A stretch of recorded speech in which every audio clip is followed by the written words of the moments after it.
इस वक्त की सबसे बड़ी खबर मुंबई से सामने आ रही है, जहां मलाड के दिन दोषी और कुरार इलाके में 4 लड़कियों के साथ सरेआम मारपीट का मामला सामने आया है। बताया जा रहा है कि पूरा विवाद मलाड रेलवे स्टेशन पर शेयरिंग ऑटो में बैठने को लेकर शुरू हुआ, जहां लड़कियां और एक महिला के बीच कहासुनी हुई थी, लेकिन मामला यहीं खत्म नहीं हुआ और आरोप है कि बाद में 20 से 25 लोगों की भीड़ ने मिलकर उन लड़कियों को ऑटो को रास्ते में रोक लिया और उनके साथ मारपीट की। घटना के बाद इलाके में तनाव का माहौल बना हुआ है। पुलिस ने मामले में कार्रवाई करते हुए कुछ लोगों को गिरफ्तार किया गया है, जबकि बाकी आरोपियों की तलाश जारी है। इस बीच राजनीतिक प्रतिक्रियाएं भी सामने आ रही हैं और आरोपियों की जल्द गिरफ्तारी की मांग की जा रही है। सबसे बड़ा सवाल यह है कि आखिर एक छोटा सा विवाद इतनी बड़ी घटना कैसे बदल गया। फिलहाल पुलिस जांच में जुटी हुई है और हम इस खबर पर लगातार नजर बनाए हुए हैं। मुंबई के मलाड इलाके के दिनदोशी और कुरार क्षेत्र से एक बेहद चौंकाने वाली घटना सामने आई है, जहां 4 लड़कियों के साथ सरेआम मारपीट की गई। बताया जा रहा है कि यह पूरा मामला एक छोटे से विवाद से शुरू हुआ, जो मलाड रेलवे स्टेशन पर शेयरिंग ऑटो में बैठने को लेकर हुआ था। जानकारी के मुताबिक 4 लड़कियां अपने परिवार के साथ एक ही ऑटो में बैठना चाहती थीं, जिसमें उनके साथ एक लड़का भी था, जबकि उसी दौरान एक बुर्का पहने महिला वहां पहुंची और उसने पहले बैठने को लेकर जोर दिया। इसी बात को लेकर दोनों पक्षों में कहासुनी हो गई।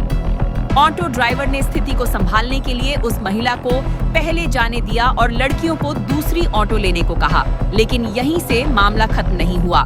आरोप है कि उस बुर्का पहने महिला ने ऑटो का नंबर नोट कर लिया और आगे जाकर अपने इलाके में लोगों को इसकी जानकारी दे दी। बताया जा रहा है कि करीब 12 से 13 ऑटो गुजरने के बाद जिस ऑटो में ये लड़कियां थीं, उसे पहचान लिया गया और उसे बीच रास्ते में रोक लिया गया। इसके बाद करीब 20 से 25 लोगों की भीड़ ने ऑटो को घेर लिया। आरोप है कि लड़कियों को जबरदस्ती ऑटो से बाहर खींचा गया, उनके बाल पकड़े गए, कपड़े खींचे गए और सरेआम उनके साथ मारपीट की गई। उनके साथ मौजूद युवक को भी बुरी तरह पीटा गया। पूरी घटना इतनी अचानक और तेजी से हुई कि आसपास मौजूद लोग पहले कुछ समझ ही नहीं पाए।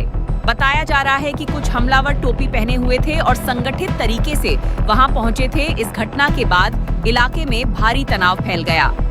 मामला सामने आते ही राजनीतिक प्रतिक्रिया भी तेज हो गई और शिवसेना के नेता संजय निरुपम मौके पर पहुंचे।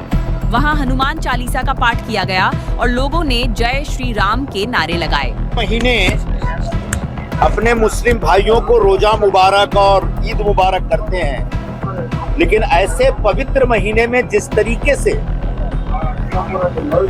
इस्लामपुरा के 20 मुस्लिम लड़कों ने एक ऑटो में बैठने के नाम पे छोटी सी झिकझिक हुई है, उसकी वजह से छोटी छोटी बच्चियों को घेर कर उन पर हमला किया, ये बहुत ही दुखद घटना है।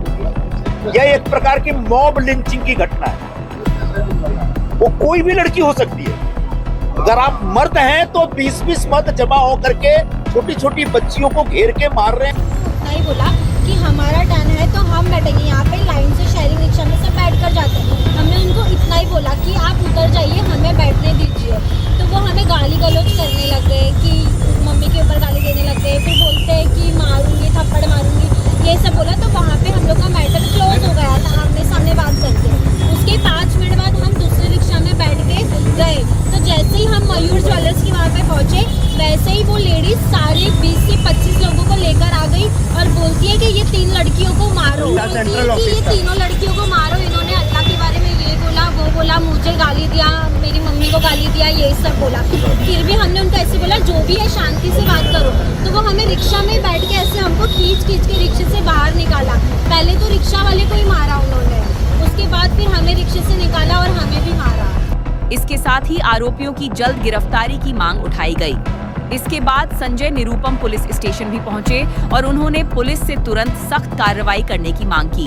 फिलहाल इस पूरे मामले में पुलिस की जांच जारी है और बाकी आरोपियों की तलाश के लिए लगातार कार्रवाई की जा रही है। इलाके में सुरक्षा बढ़ा दी गई ताकि किसी भी तरह की और अप्रिय घटना को रोका जा सके। इसी बीच सबसे बड़ा सवाल यह है कि क्या एक मामूली विवाद इतनी बड़ी हिंसा का रूप ले सकता है और क्या समय रहते ऐसी घटनाओं को रोका जा सकता है। फिलहाल इस खबर पर हमारी नजर बनी हुई है। जैसे ही कोई बड़ी अपडेट सामने आएगी हम आपको सबसे पहले जानकारी देंगे। फिलहाल के लिए इतना ही। बने रहिए रेड 7 न्यूज के साथ। जय हिंद, जय भारत, वंदे मातरम।